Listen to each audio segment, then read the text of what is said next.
Hello students, let's start with the second part of chemical properties of ethers. हमने last part में reaction of ether with hello acids पढ़ी थी, वो थोड़ा लेंदी था, इसीलिए उसका एक वीडियो अलग से बनाया है। अभी ये 4 रिएक्शंस हैं, बहुत छोटी छोटी रिएक्शंस हैं, हम एक ही वीडियो में ये कवर अप करेंगे और chemical properties of aliphatic ethers फिर हमारी खत्म हो जाएगी। तो पहली रिएक्शन हम देखेंगे, reaction with H2SO4 sulphuric acid. अगर सल्फ्यूरिक एसिड के साथ रिएक्शन कैरी आउट करनी है, सपोज कर लो मैंने डाइमिथिल ईथर लिया है, तो अगर मैं इसका डाइल्यूट H2SO4 के साथ रिएक्शन कैरी आउट करती हूँ तो ये अंडर प्रेशर कैरी आउट करनी होती है बेटा। तो अंडर प्रेशर जब कैरी आउट करेंगे तो ये क्या दे देगा, CH3OH के मॉलिक्यूल्स दे देगा। ये बहुत ही सिंपल रिएक्शन है, इसका मैकेनिज्म पार्ट पढ़ने की कोई ज़रूरत नहीं है और वैसे भी हमें ये आता है, हमने पढ़ा हुआ है इसका मैकेनिज्म, नहीं भी किया तो भी चलता है, कभी क्वेश्चन नहीं पूछते। अगर सपोज करिए कि मेरे पास में कोई अनसिमेट्रिकल ईथर होता, जैसे ये है इथिल मिथिल ईथर, इसका रिएक्शन अगर मैं कैरी आउट कर रही होती dilute sulphuric acid under pressure, तो क्या देता ये, इस केस में भी ये एक मॉलिक्यूल CH3OH मिलता और दूसरा मॉलिक्यूल C2H5OH का मिल रहा होता। ठीक, तो ऐसे 2 प्रोडक्ट्स हमें फॉर्म होते, एक मिथेनॉल और दूसरा इथेनॉल। अब एक और चीज़ है, कभी कभी क्वेश्चन पूछ लेता है कि क्या होगा अगर मैंने इसका कॉन्सेंट्रेटेड H2SO4 के साथ रिएक्शन कैरी आउट किया। जैसे एग्जांपल ले लेती हूँ, C2H5O C2H5 है, इसका रिएक्शन अगर मैं कॉन्सेंट्रेटेड सल्फ्यूरिक एसिड के साथ करा रही हूँ, तो जब भी हम इसे कॉन्सेंट्रेटेड सल्फ्यूरिक एसिड के साथ रिएक्शन कैरी आउट करेंगे तो क्या होगा, ये रिएक्शन में एक अल्कोहल का मॉलिक्यूल बनेगा और एक इथिल हाइड्रोजन सल्फेट बनेगा। मीन्स एक क्या बन जाएगा, यहाँ पर हमने ये भी देखा हुआ है ना, C2H5OH बन जाएगा, प्लस एक एडिशन रिएक्शन हो जाएगी C2H5HOSO3H। इसका नाम क्या है, इथिल हाइड्रोजन सल्फेट। ठीक है, समझ में आया, बहुत ही सिंपल रिएक्शन है ये। सो this was all about the reaction with sulphuric acid, और कुछ भी नहीं पढ़ना है हमें इसका। नेक्स्ट देखते हैं रिएक्शन विद PCl5। आपको पता है PCl5 के साथ रिएक्शन होती है, अल्कोहल की होती थी तो कैसा होता था, उसमें भी क्लोरोइथेन बन जैसे अल्किल हैलाइड बन जाता था और बाई प्रोडक्ट क्या होता था, POCl3। वैसे ही सेम PCl5 के केस में हमेशा ही हमारा जो कंपाउंड होता है वो क्या फॉर्म करता है, बाई प्रोडक्ट इसमें क्या रहता है, हमेशा POCl3 ही बाई प्रोडक्ट होगा। अगर इसका PCl5 के साथ रिएक्शन करेंगे, हीट करेंगे, तो ये क्या दे देगा, CH3CH2Cl बना देगा, इसके 2 मॉलिक्यूल्स प्लस POCl3 बन जाएगा। ठीक है, अब आपको इसका नाम तो पता है ना, क्या होता है इसका नाम, फॉस्फोरस ऑक्सीक्लोराइड। तो ये PCl5 के साथ में ऐसी रिएक्शन। अब रिएक्शन विद एसिड क्लोराइड देख लेते हैं।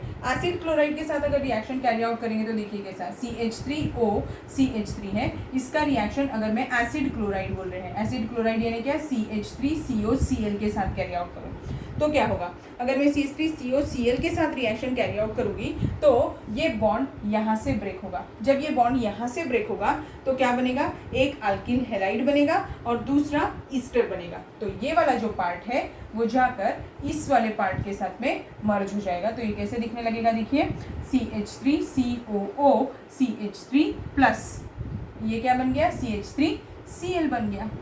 ठीक है, और ये रिएक्शन किसके प्रेजेंस में होती है, एनहाइड्रस ZnCl2, और हीट तो करना ही होगा, नहीं तो ईथर का तो बॉन्ड ब्रेक नहीं होगा। तो रिएक्शन किसके प्रेजेंस में होगी, एनहाइड्रस ZnCl2 और हीट। ये मैंने सिमेट्रिकल ईथर के साथ में आपको बता दिया। सेम ऐसे ही हम एसिटिक एसिड के साथ भी कर सकते हैं। ये मैंने आपको एसिटिल क्लोराइड के साथ बताया है, हम एसिटिक एसिड के साथ भी कर सकते हैं। उसमें उस केस में क्या होगा, देखिए अगर मेरे पास में कंपाउंड सेम यही लेती हूँ मैं, इस कंपाउंड का नाम पता है ना आपको, मिथिल इथेनोएट है, 2 कार्बन आइटम है इसीलिए मिथिल इथेनोएट है, या फिर इसको आप ईस्टर भी बुला सकते हैं। कौन सा ईस्टर है, ये इथिल एसिटेट है, ये इथिल पार्ट है और ये एसिटेट ग्रुप है, इथिल एसिटेट, इथिल बोल रही हूँ, मिथिल एसिटेट हो जाएगा।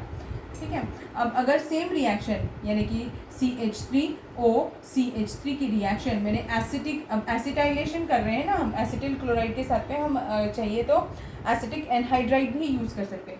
तो अगर मैंने CH3CH3COO विद 1 कॉमन O यानी कि एसिटिक एनहाइड्राइड के साथ रिएक्शन कैरी आउट की होती, again on heating in presence of anhydrous AlCl3 और ZnCl2, कुछ भी यूज़ कर सकते हैं, एनहाइड्रस AlCl3 और ZnCl2, कुछ भी, यहाँ पर भी हम AlCl3 भी यूज़ कर सकते थे बेटा, या फिर ZnCl2 एनहाइड्रस। तो ये क्या दे देगा, अब देखिए इस पे ये वाला अगर मैंने बॉन्ड ब्रेक किया तो ये पार्ट जाके अगर इस पे भी लगा तो ये क्या बन जाएगा CH3COOCH3, और ये वाला पार्ट इधर जाके लगा तो भी क्या बनेगा CH3COOCH3, मीन्स सेम कंपाउंड बन रहे हैं CH3COOCH3, यही स्पीशीज से बनेगी, बाकी कुछ भी बाय प्रोडक्ट नहीं होगा।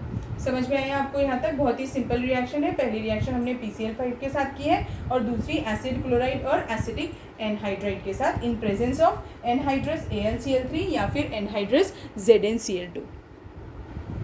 Let's see the last reaction, that is action of air and light over ether. तो अब अगर when they are exposed to air or light for a long time, ether gets oxidized to form hydroperoxides, या फिर हम बोल सकते हैं simple पेरोक्साइड्स भी फॉर्म कर सकते हैं, ठीक है। और ये फ्री रेडिकल रिएक्शन होती है, इसमें ऑक्सीडेशन हो जाता है, ठीक, और क्या फॉर्म करता है, हाइड्रोपेरोक्साइड फॉर्म करता है। ये डेंजरस होते हैं क्योंकि ये बहुत वॉयलेंटली, ये अगर लॉन्ग टाइम अगर इसे ऐसे ही रखा, ये डेंजरस इसलिए होते हैं क्योंकि ये बहुत वॉयलेंट होते हैं एट हाई टेम्परेचर, इसीलिए एक्सप्लोजन भी कैरी आउट कर सकते हैं। That's why ethers are always kept in amber coloured bottle. अब देखिए रिएक्शन कैसा होता है इसका, अगर मैंने reaction oxygen in presence of light carry out कर दिया तो क्या होगा, हाइड्रोपेरोक्साइड फॉर्म करेगा ये CH3CH और यहाँ पे OOH लग जाएगा, एक ऑक्सीजन और यहाँ पर वैसा ही सेम पार्ट रहेगा, ऐसा स्पीशीज़ बन जाएगा। और इस स्पीशीज़ का नाम क्या हो जाएगा, 1-इथॉक्सी इथिल। देखो ये पार्ट है इथॉक्सी, 1-इथॉक्सी, और ये इथिल और ये क्या है, हाइड्रोपेरोक्साइड। तो 1-इथॉक्सी इथिल हाइड्रोपेरोक्साइड, 1-इथॉक्सी ये वाला पार्ट, इथिल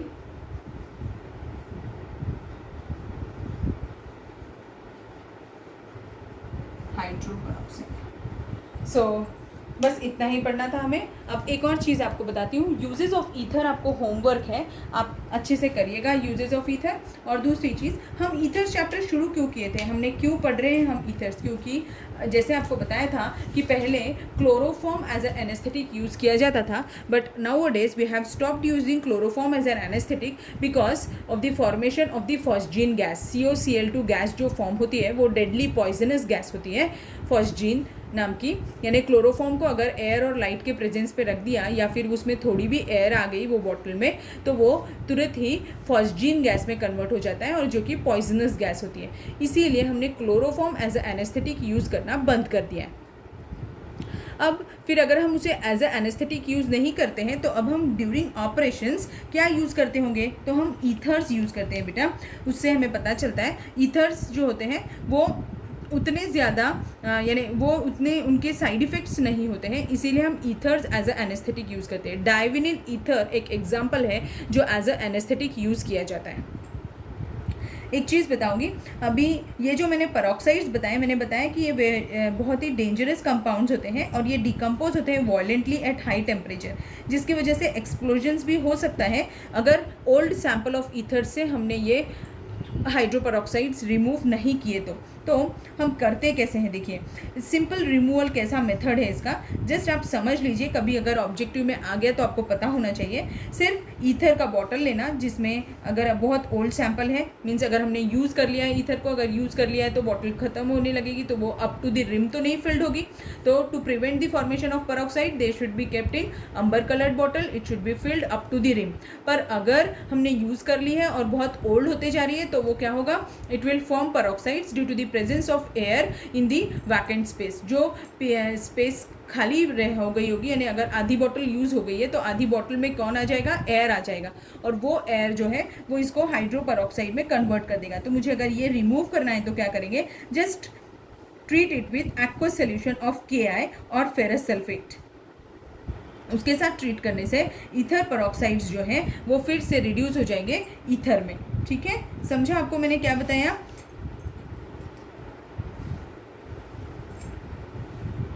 अब ईथर्स जो होते हैं वो किसकी तरह एक्ट करते हैं, ये भी कभी कभी क्वेश्चन पूछता है। उसके पास में 2 लोन पेयर है बेटा, electrons, 2 lone pair of electrons on oxygen atom है। ईथर में 2 लोन पेयर प्रेजेंट है ऑक्सीजन एटम के ऊपर। एक एग्जांपल बता देती हूँ, ROR है तो इसके पास 2 लोन पेयर प्रेजेंट है। अगर लोन पेयर प्रेजेंट है तो ये क्या है, इलेक्ट्रॉन रिच है, इसीलिए ये किसकी तरह एक्ट कर रहा है, लेविस बेस की तरह एक्ट कर रहा है। याद रखिएगा ये किसकी तरह एक्ट करता है, लेविस बेस की तरह एक्ट करता है। Ethers acts as Lewis base.